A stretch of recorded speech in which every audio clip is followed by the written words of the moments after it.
ความจริงอันยาวนานที่คนทั้งโลกยังตามหา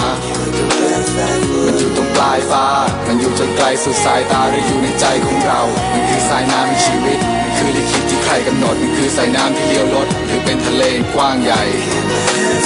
ที่ยาวและสุดจะอย่างถึงหรือเป็นแค่คนคนหนึ่งที่ฉันรู้สึกในใจ